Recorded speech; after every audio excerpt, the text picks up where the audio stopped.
한국은 미국 없으면 바로 끝나는 나라다. 놀랍게도 이 말은 런던 정경대 세미나에서 실제로 나온 발언입니다. 하지만 그날 세계 최고의 전략학 교수가 단호히 말했습니다. 웃기지 마.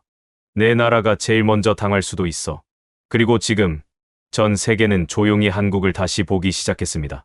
왜일까요? 지금부터 그 진실을 알려드리겠습니다. 시청을 멈추지 마세요. 이 이야기는 당신이 알고 있던 한국을 완전히 뒤집을 겁니다. 안녕하십니까? 저는 영국 런던 정경대학교에서 국제전략학을 가르치고 있는 에드워드 밀러 교수입니다. 20년 넘게 유럽과 아시아, 중동의 안보 환경을 분석해왔고 강대국의 힘이 아닌 중견국의 전략적 생존 방식을 연구해온 사람입니다. 그런데 정작 가장 중요한 한 나라를 저는 너무 오랫동안 과소평가하고 있었습니다. 한국이요. 미국이 떠나면 곧장 무너질 나라 아닙니까?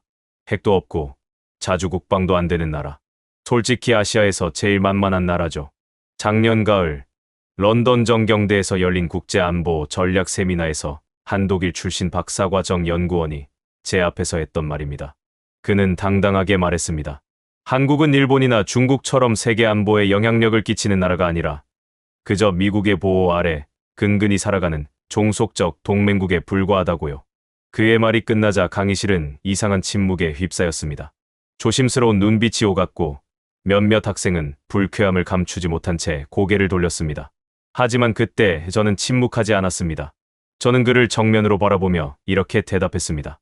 당신은 지금 세계가 가장 치명적으로 잘못 판단한 국가 하나를 이야기하고 있습니다.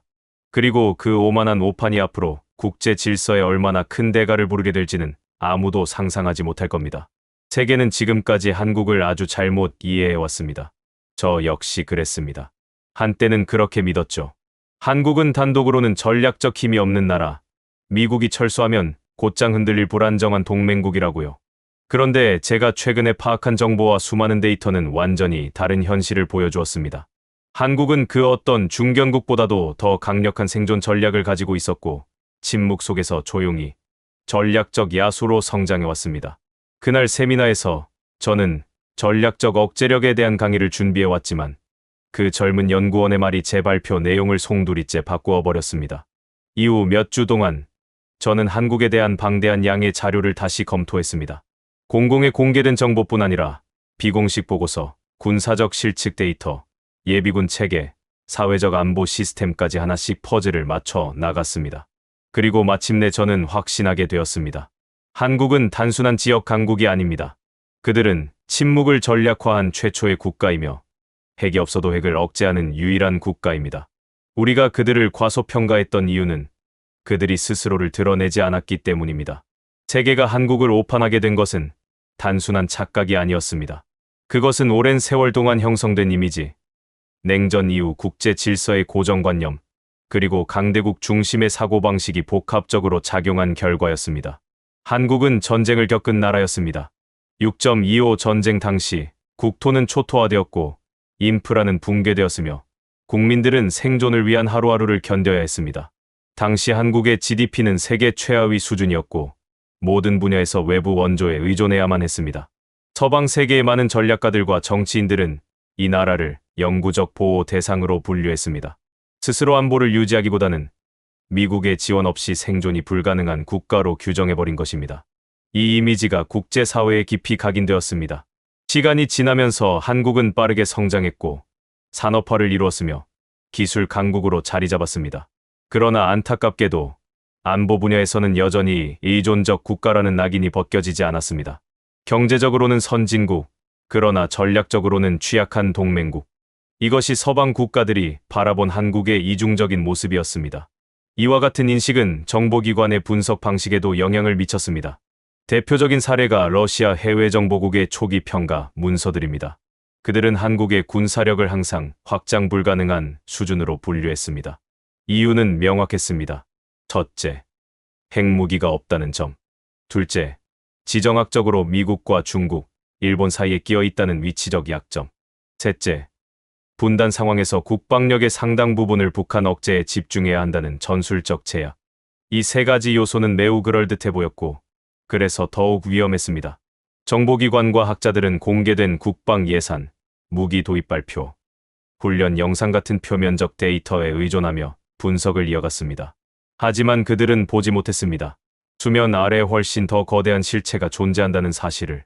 러시아 분석가들은 나중에서야 자신들이 빙산의 일각만을 보고 있었다는 사실을 깨달았습니다. 그들이 만든 평가 도표에는 커다란 빙산 이미지가 들어 있었습니다. 위에는 공개된 한국의 국방력이라고 쓰여 있었고, 아래에는 실제 군사 역량 평가 보료라는 문구가 적혀 있었습니다. 놀랍게도 그 문서는 내부 보고서였습니다. 외부에 공개될 수 없을 정도로 그들은 한국에 대해 얼마나 무지했는지를 인정한 셈이었습니다. 이런 오판은 단지 러시아나 중국에 국한되지 않았습니다.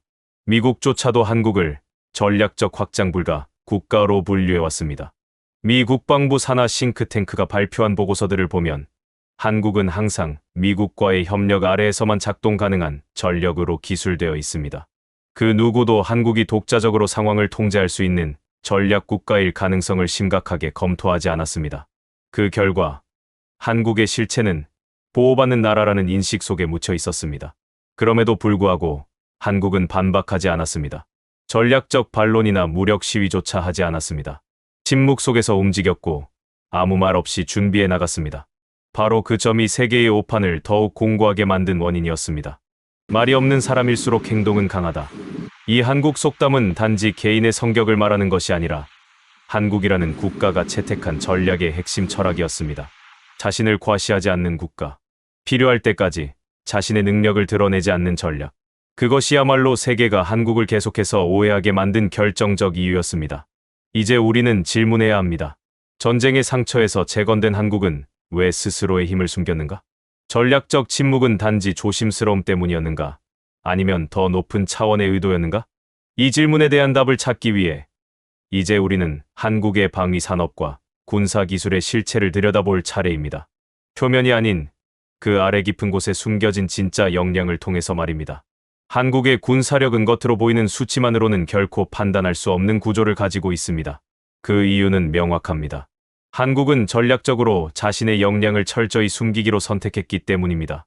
그리고 그 중심에 있는 것이 바로 방위 산업입니다. 우리가 일반적으로 아는 한국의 군수 산업은 선진국형 방산 보조 산업 수준으로 인식되어 왔습니다. 그러나 실제로는 전혀 다른 세계가 존재합니다. 한국은 민간 기업과 방산 기술을 철저하게 이중화시켜왔고 일반 제품 생산 라인을 활용해 첨단 무기 체계를 동시에 개발하는 세계적으로도 보기 드문 구조를 가지고 있습니다. 대표적인 예가 삼성과 LI진엑스원 그리고 한화 에어로스페이스입니다. 겉으로는 스마트폰, 가전제품, 자동차를 만드는 민간 기업이지만 이 기업들의 기술력은 동시에 정밀 유도 무기, 미사일 항법 시스템, 전자전 장비로 직결됩니다. 심지어 반도체 생산 라인 일부는 고성능 군용 레이더의 핵심 부품을 양산하는 데 활용되고 있다는 분석도 있습니다. 이처럼 민군융합은 단순한 협력 차원이 아니라 위장된 방위 산업의 일환으로 작동해온 것입니다. 그리고 이 전략은 수치상 군사력과 실제 작전 능력 간의 격차를 의도적으로 만들어냅니다. 공식적으로 발표되는 성능은 항상 낮게 설정되어 있으며 수출용 모델은 자국 모델 대비 30% 이상 기능이 축소됩니다. 예를 들어 한국의 FA-50 경공격기는 전 세계적으로 수출 중이지만 대부분은 훈련기 개량형으로 알려져 있습니다. 그러나 몇 년 전 러시아 공군이 시리아 상공에서 이 기종의 실전 성능을 분석한 비공식 보고서가 입수되었습니다. 그 보고서에 따르면 FA-50은 공대공 교전과 정밀 타격 능력에서 미국의 F-16과 거의 대등한 성능을 보였으며 특정 전자전 상황에서는 오히려 우세했다고 평가됐습니다. 또 다른 예는 K9 자주포입니다. 이 자주포는 세계 7개국에 수출되어 지상군의 왕이라는 별명을 얻고 있지만 한국군이 실제 운용하는 K9은 수출형과 다른 성능을 가지고 있습니다. 타격, 재장전, 재포지셔닝까지 3분 이내에 완료하며 이중 GPS 기반 타격 보정 시스템까지 갖춘 것으로 알려져 있습니다. 이는 적의 반격 시스템이 대응하기 전에 신속하게 자리를 옮겨 다시 사격을 가할 수 있다는 뜻이며 포병전에서의 압도적 우위를 의미합니다. K 전차 또한 마찬가지입니다. 공식 스펙에는 1500마력 엔진과 능동방어 시스템 정도만 나와 있지만 실전에서의 기동력과 경사각 사격 안정성은 독일의 레오파르트 시리즈에 필적합니다. 실제로 폴란드가 한국산 K를 대량 도입한 이유는 NATO형 무기 체계 중 가장 유연하게 현대전을 수행할 수 있다는 평가 때문입니다. 또 하나 주목할 점은 이러한 무기 체계들의 개발 속도입니다. 한국은 개발 주기를 57년 이내로 압축하고 있으며 테스트 및 실전 배치까지의 기간도 세계 평균 대비 절반 이하입니다. 이것은 정보는 드러나지 않지만 실전 능력은 이미 상위권이라는 구조를 가능하게 합니다. 그리고 한국은 이러한 기술력을 철저히 숨기면서도 해외 전시회나 수출 협상에서는 매우 제한적인 정보만을 공개합니다. 이는 전 세계 어떤 국가도 정확히 한국의 무기 성능을 판단할 수 없게 만들려 전략적 불확실성을 극대화하는 방식입니다. 여기에 더해 한국의 국방 예산 구조도 눈여겨볼 필요가 있습니다. 표면적으로 한국은 GDP 대비 약 2.7% 수준의 국방비를 유지하고 있습니다. 이는 OECD 평균과 비슷하거나 조금 높은 수준입니다. 그러나 이 수치에는 민간 기업이 부담하는 R&D 비용, 예비군 훈련 시스템 유지 비용, 군사적 활용이 가능한 인프라 투자 등이 포함되어 있지 않습니다. 실질적인 군사력 창출 비용은 GDP 대비 4.5%에 해당된다는 비공식 평가도 존재합니다. 즉, 한국은 겉으로는 효율적인 방위 전략을 추구하는 것처럼 보이지만 실제로는 고밀도의 분산 투자를 통해 전체적인 방위 산업 생태계를 국가 전체에 걸쳐 퍼뜨려 놓았습니다. 이는 단순한 산업이 아닌 전략적 기만 체계로서 작동하고 있다는 것을 의미합니다. 이 모든 전략이 말해주는 것은 단 하나입니다. 한국은 자신이 보여주고 싶은 것만 보여주는 국가라는 사실입니다. 그리고 그것이야말로 세계가 지금껏 이 나라를 잘못 본 결정적 이유였습니다. 하지만 이제 이 그림자가 조금씩 드러나기 시작하고 있습니다. 수치 너머의 실체, 침묵 뒤의 준비, 축소 뒤의 진실. 이제 우리는 다음 질문으로 넘어가야 합니다. 한국은 왜 핵이 없이도 핵 보유국을 압도할 수 있는 억제 전략을 갖게 되었는가? 한국은 핵을 보유하지 않은 국가입니다. 그러나 이 사실은 더 이상 전략적 약점을 의미하지 않습니다. 오히려 세계는 지금 한국이 핵 없는 핵보유국이라는 새로운 군사 개념을 창조했다는 사실에 충격을 받고 있습니다. 이 말은 과장이 아닙니다. 핵이 없지만 핵을 위협할 수 있는 억제력을 구축한 유일한 국가가 바로 대한민국이기 때문입니다. 그 중심에는 바로 비대칭 전력이라는 개념이 있습니다. 한국은 상대방과 같은 종류의 무기로 맞설 수 없다는 사실을 일찍이 인지했고 대신 적의 허점을 정확히 겨냥하는 전략을 선택했습니다. 그리고 이 전략의 핵심은 정확성, 속도, 기술 통합력에 있습니다. 대표적인 사례가 현무 미사일 체계입니다. 현무이부터 현무사까지 이어지는 이 미사일 시리즈는 정밀 타격 능력에 있어 세계 최고 수준을 자랑합니다. 특히 최근 개발된 현무사는 원형 공차, 즉 표적에서의 오차 범위가 불과 1m 수준입니다. 이 정도의 정확도는 핵탄두 없이도 지휘부, 통신기지, 핵심 에너지 시설을 무력화할 수 있는 능력을 의미합니다. 한 발이 아니라 수십 발이 동시에 떨어진다면 그 효과는 핵무기와 다를 바 없습니다. 또한 한국은 SLBM, 잠수함 발사 탄도 미사일 개발에 성공한 몇 안 되는 국가입니다. 도산한 창호급 잠수함에서 발사 가능한 이 미사일은 사거리 약 2000km로 동북아 전역을 타격할 수 있습니다. SLBM은 특성상 탐지와 요격이 어려워 핵 억제 전략의 핵심 자산으로 꼽힙니다. 한국은 이를 핵이 아닌 정밀 타격용 탄두로 운용함으로써 핵을 보유하지 않고도 핵 보유국과 유사한 전략적 위협을 행사할 수 있게 되었습니다. 그러나 한국의 비대칭 전략은 단지 미사일에만 머물지 않습니다. 오히려 더 본질적인 강점은 AI 기반 전장 관리 시스템, 드론 군집 체계, 전자전, 그리고 사이버전입니다. 먼저 킹스파이더라는 코드명을 가진 한국의 AI 기반 지휘 통제 시스템은 단순한 군사 운영 프로그램이 아닙니다. 이 시스템은 전장의 모든 요소를 실시간으로 통합하고 수천 개의 변수를 동시에 분석해 최적의 대응 전략을 제시합니다. 예를 들어 적의 이동 경로를 78% 이상의 확률로 예측하고 공격 가능 지점과 최적의 방어선까지 자동으로 계산해냅니다. 이는 기존의 C4I 시스템을 넘어선 새로운 차원의 전장 네트워크입니다. 그리고 이 시스템과 함께 움직이는 것이 벌떼 드론 편대입니다. 수백 대의 소형 드론이 마치 하나의 생명체처럼 움직이며 특정 목표를 포위하고 공격합니다. 이 드론들은 자율적으로 목표를 식별하며 통신이 끊기더라도 임무를 이어서 수행합니다. 더욱 놀라운 점은 전투 중에 스스로 학습한다는 것입니다. 공격받은 패턴을 기억하고 다음엔 더 효과적인 경로를 선택하도록 진화합니다. 이건 단지 기술이 아니라 전쟁의 양식을 바꾸는 발상입니다. 한국은 이 드론 시스템을 단독 운용하지 않습니다.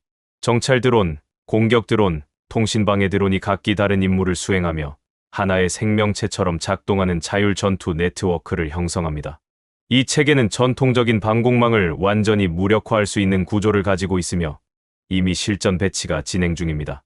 또한 한국의 전자전 기술은 극단적인 수준의 정밀 방해 능력을 갖추고 있습니다. GPS를 무력화시키고 또 적국의 지휘망을 일시적으로 차단할 수 있는 고출력 지향성 전자파 무기를 보유하고 있으며 이 무기들은 탑재된 플랫폼과 함께 운용되어 실제 전장에서도 활용이 가능하다는 평가를 받고 있습니다. 더불어 사이버전 능력 또한 국제적으로 매우 높은 수준에 도달해 있습니다. 한국은 이미 여러 차례 국방 사이버 훈련에서 미국과 공동작전 능력을 시험한 바 있으며 대규모 분산 공격에 대한 방어 능력뿐 아니라 역으로 공격해 적국의 시스템을 마비시킬 수 있는 전력을 확보하고 있습니다. 이 모든 전략은 한 가지 목적을 향해 움직입니다. 핵무기 없이도 상대방이 핵을 쓸 수 없게 만드는 것. 한국은 단일 핵 타격에 의존하지 않고 다중 정밀 타격, 지휘부 마비, 정보 차단, 보복 능력 확보라는 네 가지 전략축을 통해 스스로를 방어하고 동시에 상대를 위협할 수 있는 억제 체계를 완성해가고 있습니다. 즉, 한국은 핵무기를 선택하지 않음으로써 도덕성과 국제 신뢰를 유지했고 동시에 그 어떤 국가보다 정교하게 전략적 무력화 능력을 확보한 국가로 성장한 것입니다. 이제 질문은 바뀌어야 합니다. 한국은 왜 핵을 갖지 않았는가가 아니라 한국은 어떻게 핵 없이도 핵 보유국을 억제할 수 있었는가로 말입니다. 그리고 이 질문에 대한 답은 한국이 지금껏 선택해온 철학에서 찾을 수 있습니다. 보이지 않는 힘, 말하지 않는 전략, 조용한 확신. 한국의 전략은 무기 체계나 군사 기술만으로 설명되지 않습니다. 진짜 핵심은 그 전략이 어디에서 태어나고 어떻게 지속적으로 유지되어 왔는가에 있습니다. 그리고 그 답은 기술이 아닌 문화, 사고방식, 그리고 국민적 태세에 있습니다. 한국은 단지 국방을 준비하는 국가가 아닙니다. 국민 전체가 안보의 한 축을 담당하는 국가입니다. 먼저 병역 제도를 들여다보면 이 나라의 전략적 깊이를 알 수 있습니다. 한국의 청년 남성은 모두 일정 기간 동안 군 복무를 해야 합니다. 하지만 단지 의무라는 표현으로는 이 체계를 설명하기 어렵습니다. 그들은 훈련을 통해 전투 기술을 익히고 총기 조작, 수색 정찰, 통신 체계, 상황 판단까지 실제 전투 수준의 훈련을 받습니다. 그리고 전역 후에도 끝이 아닙니다. 예비군 체계가 존재하기 때문입니다. 예비군은 전역 이후에도 수년간 훈련을 지속적으로 받는 체제이며 일정한 연령까지 유사시 동원될 수 있는 조직입니다. 이는 단순한 법적 절차가 아니라 국가 차원의 군사력 보존 체계입니다. 게다가 이 훈련은 형식적인 참여에 그치지 않습니다. 폴란드는 우크라이나 전쟁 이후 한국의 모델을 연구하기 시작했습니다. 총기 소지가 불법인 나라에서 총 쏠 줄 아는 성인이 일반 회사원보다 많다는 말이 있을 정도로 한국 사회는 전시를 전제로 움직이는 시스템을 갖추고 있었던 것입니다. 그리고 그 문화는 전투력이 아니라 심리적 안정감과 국가적 결속력으로 이어집니다. 한국인들에게 전쟁은 피할 수 없는 것이 아니라 항상 가능성 안에 있는 현실입니다. 북한과의 분단 상황은 단지 군사적 경계만을 의미하지 않습니다. 그것은 사회 전반에 깊게 각인된 생존 본능과 냉정한 현실 인식의 기반이 되었습니다. 이러한 현실은 한국 사회의 놀라운 회복력으로 이어집니다. 재난이 발생해도 빠르게 질서를 회복하고 구조적으로 움직이는 모습은 단순히 정부의 역량이 아닌 국민들의 집단적 위기 대응 의식에서 비롯된 것입니다. 그리고 여기서 한 가지 더 중요한 특징이 나타납니다. 한국인은 훈련받고 대비하지만 그것을 자랑하지 않습니다. 군사훈련을 받았다고 말하지 않고 총을 쏠 줄 안다고 과시하지 않으며 생존 가방을 준비하면서도 그걸 드러내지 않습니다. 이건 단지 겸손함의 문제가 아닙니다. 전략적 침묵이 문화로 체화되어 있다는 의미입니다. 이런 문화는 군사적 능력의 은폐로 이어지고 결과적으로 세계는 한국의 실체를 제대로 알 수 없게 됩니다. 이 모든 것이 국가 전략과 시민의 삶이 유기적으로 연결된 모델, 즉 사회 기반형 억제 전략의 전형이라고 할 수 있습니다. 세계 많은 국가는 군사력을 병력과 무기로 판단합니다. 그러나 한국은 그 판단을 거부합니다. 한국은 병력과 무기 이전에 국민의 준비된 태도와 사회 전체의 대응력을 군사력의 기반으로 삼습니다. 그리고 이 모든 문화는 단 한 가지 결심에서 시작된 것입니다. 우리는 한 번 나라를 빼앗겼다. 다시는 그런 일을 반복하지 않겠다. 이 결심은 단순한 감정이 아닌 국가 전략 그 자체로 기능하고 있습니다. 이제 우리는 마지막 질문 앞에 서 있습니다. 그렇다면 한국은 왜 이런 능력을 지금까지 드러내지 않았는가? 그리고 그 침묵은 어떤 전략적 의미를 가지고 있었는가? 이제 우리는 묻지 않을 수 없습니다. 한국은 왜 이 모든 역량을 숨겨왔을까요? 왜 이렇게 막강한 기술력, 준비된 사회 체계, 그리고 독립적인 억제력을 가지고도 이를 전면에 드러내지 않았던 걸까요? 그 이유는 놀랍도록 명확하면서도 전략적으로 치밀합니다. 한국이 선택한 건 과시가 아니라 침묵이었습니다. 그 침묵은 두려움의 산물이 아니라 철저히 계산된 전략의 산물입니다. 전쟁사와 국제 안보의 역사를 돌아보면 강대국들이 공통적으로 빠지는 함정이 하나 있습니다. 자신의 힘을 과도하게 드러내는 순간 외부의 견제를 동시에 초래한다는 것입니다. 로마 제국, 냉전기의 소련, 최근의 중국까지 모두 이 함정에 빠졌고 결국 전략적 유연성을 잃었습니다. 한국은 그와는 반대로 갔습니다. 힘을 숨김으로써 전략적 모호성을 극대화했고 그로 인해 예측 불가능한 존재가 되었습니다. 전략적 모호성이라는 개념은 단순한 비공개나 정보 누락을 의미하지 않습니다. 그것은 상대방에게 우리는 어디까지 준비되어 있는가? 라는 질문을 끊임없이 던지게 만들고 정확한 판단을 내릴 수 없도록 만드는 심리적 압박 수단입니다. 한국은 이 개념을 국가 전략으로 채택한 몇 안 되는 국가입니다. 예를 들어 보겠습니다. 한국은 전 세계적으로 알려진 핵무기 비보유국입니다. 하지만 그와 동시에 전 세계의 군사 전문가들은 한 가지 사실에 대해 알고 있습니다. 한국은 원한다면 7일 이내에 핵무기를 만들 수 있는 능력을 갖고 있다. 이 말은 단순한 추측이 아니라 고급 플루토늄 재처리 기술, 고농축 우라늄 생산 능력, 정밀 미사일 기술, SLBM 기술 등 핵무기 개발의 모든 전제 조건을 이미 확보한 국가라는 의미입니다. 그렇다면 왜 만들지 않았을까요? 그 이유는 매우 전략적입니다. 한국은 핵을 만들지 않음으로써 국제사회에서 비핵 국가로서의 도덕적 우위를 확보했고 동시에 기술적으로는 핵보유국 못지않은 억제력을 구축함으로써 실질적 안보를 확보했습니다. 이처럼 한국은 물리적 수단 대신 전략적 여지를 극대화하는 길을 택한 것입니다. 또 하나 주목할 점은 한국의 외교 전술입니다. 한국은 자신이 가진 힘을 테이블 위에 올리지 않고 상대가 먼저 물어보게 만드는 방식으로 협상에 접근합니다. 즉, 자신이 가진 카드를 전부 펼치지 않음으로써 협상력을 오히려 끌어올리는 외교 전략을 구사하고 있는 것입니다. 이러한 방식은 국제사회에서 흔하지 않습니다.